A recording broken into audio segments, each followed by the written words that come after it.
आज आपण नळदुर्ग या ठिकाणी आहे। नळदुर्ग मध्ये विकासासाठी कुणाला महत्व आहे आणि विकास कोण करू शकतो यासाठी आपल्या बरोबर सुनील उकंडे सर आहेत, अजून आरटीओ साहेब आहेत। आपण जाणून घेऊया की नेमकं नळदुर्ग मध्ये विकास करतोय कोण आणि त्यांचं डोर टू डोर प्रचार चालू आहे। आपण त्यांच्याकडनं जाणून घेऊया। सर नमस्कार, PSR 24 न्यूज मध्ये आपलं स्वागत आहे। मला सांगा, आपली जे भारतीय जनता पार्टीची जी रणनीती आहे याच्याबद्दल थोडं माहिती। भारतीय जनता पार्टीची रणनीती अशी आहे की प्रत्येक डोर टू डोर आम्ही आमचा प्रचार केलेला आहे। प्रत्येक घराने आम्हाला त्याचा प्रतिसाद मिळालेला आहे। राणादादाने जे आम्हाला म्हणजे मी तर नगराध्यक्ष पदाचा इच्छुक होतो, मात्र मला राणादादाने म्हटले की ठीक आहे आपण करूया काम। त्या संदर्भात दादाच्या विकासाला दादाच्या शब्दाला मान देऊन मी माघार म्हणजे पक्षात ज्याचं तिकीट देईल, पक्षात ज्याला तिकीट देईल ते आम्ही पेरलो म्हणजे पेरून आम्ही तिघांनी धरण्याप्पा यांच्या नेतृत्वाला साथ दिलेली आहे आणि त्याने निवडून येण्याचा आणि संकल्प केलेला आहे। संकल्प करत असताना आम्ही तिघांनी मिळून म्हणजे नेहरभाई जागीरदार, मी आणि आप्पा आणि आमचे सर्व 20 उमेदवार यांनी चंग बांधला आणि घरोघरी जाऊन प्रत्येकाला प्रचार करून प्रत्येकाला सभासद घेऊन ज्यांच्या म्हणजे परिचय झालेला आहे त्यांना सगळ्यांना सभासद घेऊन आम्ही विचार केला की बाबा आम्हाला भाजपला तुम्ही सहकार्य करा की आमचा विकास आहे काय आहे ते आम्ही तुम्हाला बरोबर दाखवून देतो म्हणून की दादाने आतापर्यंत जे विकास केलेला आहे हे तुमच्यासमोर म्हणजे आरशासारखं स्वच्छ आहे होतं। पण याच्यानंतर आम्हाला त्यांनी प्रतिसाद देत गेलेला आहे। त्यांना आज देखील आम्हाला प्रतिसाद हा शेवटचा टप्पा आहे, पण आम्ही घरोघरी फिरत असताना देखील प्रत्येकांचं म्हणणं आहे की आम्ही तुम्हाला मतदान देऊ आणि 100% बसवराज धरणेप्पा निवडून येतील हे या पद्धतीने आम्हाला सांगते।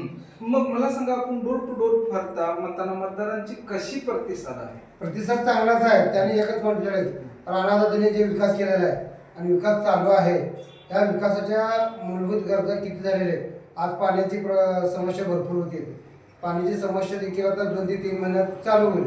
24 आवर्स म्हणजे 24 तास पाणी तुम्हाला उपलब्ध राहणार आहे। त्याही त्यांचे एक युनिट प्रकार आहे। 24 तास तुम्ही किती वापरणार आहे ते तुम्हाला फ्री मिळणार आहे। त्याच्यावर अगेन्स्ट जर वापरत असाल किंवा त्याच्या पुढे जर जास्त वापरत असाल तर त्याला बंद हे करणार आहे, म्हणजे मीटरप्रमाणे तुम्हाला 24 तास पाणी द्यायचे आमचा विचार आहे, आमचा संकल्प आहे, आमचं विजन आहे। अशा प्रकारे दादानी जे काम केलेलं आहे त्याच्या पायंडा घेऊन त्यांच्या विश्वासाला मी प्रत्येक गोष्टीत प्रचार करत आहोत। मग मला सांगा, आपण भारतीय जनता पार्टीकडे इच्छुक होतो, मला सांगा दादाने आपल्याला विश्वास काय दिला? मला मी दादाने एकच म्हणलो, दादा म्हणजे तुम्ही आहात सर म्हणजे तिघही आहे, पण कोकणीस तुम्ही नेहरभाई पाशा जागीरदार आणि बसवराज धरणे। दादाने म्हणे की आपण कसं करूया, तर तुम्ही आम्हाला म्हणजे शब्द द्या म्हणतो की म्हणजे आम्ही दादा म्हणजे तुम्ही तिघापैकी कोणाने तिकीट द्या, आम्ही पक्षाची जबाबदारी उचलू आणि पक्षाचा विजय कसा होईल याचा आम्ही रात्रंदिवस आणि प्रचार करू। त्या प्रचारातून आम्हाला म्हणजे चांगलाच प्रतिसाद मिळाला। दादाच्या शब्दाला विश्वास ठेवून आजपर्यंत आम्ही प्रचार करता डोर टू डोर 20 नगरसेवक कसे आणायचे, नगराध्यक्ष कसा आणायचा हा आमच्या पुढे एक विजन आहे। ते विजनप्रमाणे आम्ही चलो, दादांच्या शब्दाला तडा जाऊ देणार नाही आणि आम्ही वचनबद्ध आहोत दादांना की आम्ही भाजपचे जास्तीत जास्त नगरसेवक निवडून आणि नगराध्यक्षपदासाठी बसवराज धरणेप्पा हे निवडून यावं यासाठी आमचं अहोरात्र प्रयत्न चालू आहे। आपण जाणून घेतलेलं आहे नळदुर्गच्या विकासाबद्दल काय महत्व आहे किंवा काय नाही, 20च्या 20 उमेदवार कसे विजय होतील आणि गुलाल कसा लागेल ही आमचा प्रयत्न आहे। PSR 24 न्यूज साठी प्रवीण राठोड, तुळजापूर, धाराशिव, महाराष्ट्र।